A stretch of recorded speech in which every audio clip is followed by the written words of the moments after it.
Salam anak-bapak semua, apa kabarnya hari ini? Tadi yang di awal itu hewan apa ya? Iya, itu seekor kupu-kupu. Tapi kalian tahu nggak bahwasanya sebelum jadi kupu-kupu yang indah, mereka dulu itunya ulat. Ayo, siapa perlu tahu? Iya, bapak nggak bohong, mereka dulu adalah seekor ulat. Jadi, untuk berubah menjadi kupu-kupu, ternyata ada proses panjang yang dialami oleh seekor ulat untuk berubah menjadi kupu-kupu yang cantik seperti tadi. Nah, sebelum kita bahas, Bapak ingin kalian untuk mendengarkan lagu ini. Simak lagunya dan nanti akan kita bahas apa saja sih proses yang akan dialami oleh seekor ulat untuk berubah menjadi kupu-kupu yang cantik. Yuk kita dengarkan lagunya sama-sama. Dengar lagu dari Pak Sufar tentang ulat yang lucu sekali. Makan daunnya nyam-nyam biar badannya jadi besar. Ulat jadi kepompong, kepompong jadi kupu-kupu. Terbang-terbang cantik sekali. Wow, hebatnya ciptaan Tuhan. Ulatnya kenyang lalu istirahat buat rumah namanya kepompong. Di dalamnya dia tidur pulas, tunggu waktu untuk berubah. Ulat jadi kepompong, kepompong jadi kupu-kupu. Terbang-terbang cantik sekali. Wow, hebatnya ciptaan Tuhan. Nah, sekarang yuk kita belajar sama-sama tentang metamorfosis kupu-kupu. Ayo, siapa yang udah tahu apa maksud metamorfosis?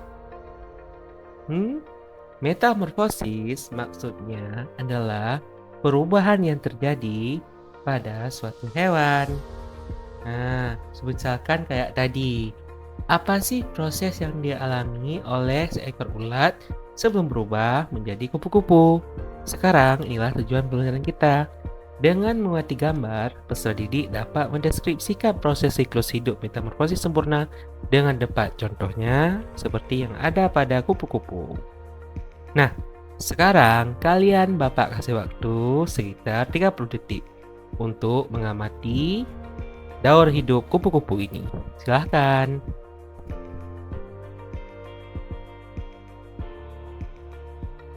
Ayo, pahami maksudnya. Kira-kira ini tentang apa ya?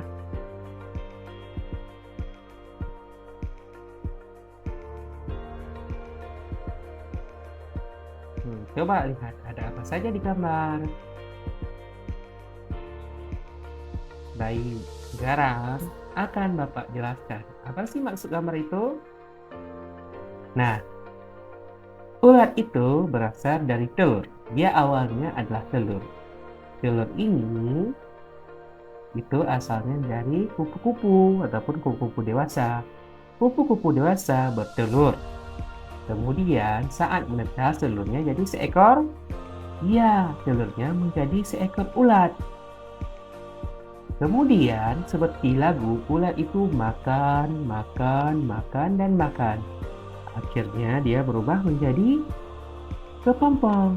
Nah, disinilah tempat ulat beristirahat, ataupun disinilah tempat ulat berbahan dalam kepompong. Sampai waktunya tiba, dia pun menjadi kupu-kupu. Nah, keluar dari kepompong, ulat itu sudah berubah menjadi kupu-kupu.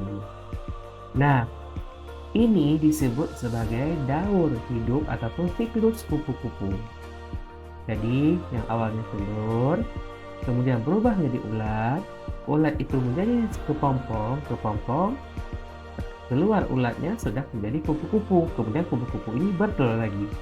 Dan siklus ini disebut siklus ataupun daur hidup karena ini terus terjadi.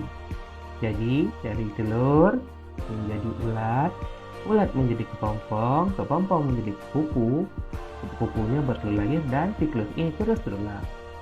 Nah, sekarang udah paham kan tentang siklus hidup ulat menjadi kupu-kupu?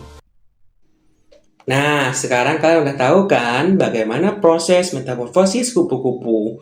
Dari pelajaran hari ini kita belajar bahwasanya butuh proses bagi seekor ulat untuk berubah menjadi kupu-kupu yang cantik. Begitu juga kita dalam hidup ini. Tidak ada yang instan, tidak ada yang mudah. Kalau kalian ingin pintar, maka belajarlah berusaha keras. Seperti seekor ulat tadi, untuk berubah menjadi kupu-kupu yang cantik, mereka perlu banyak makan, kerja keras, kemudian barulah bisa mereka beristirahat membuat rumah, yaitu dalam kepompong, sampai akhirnya menjadi kupu-kupu yang cantik.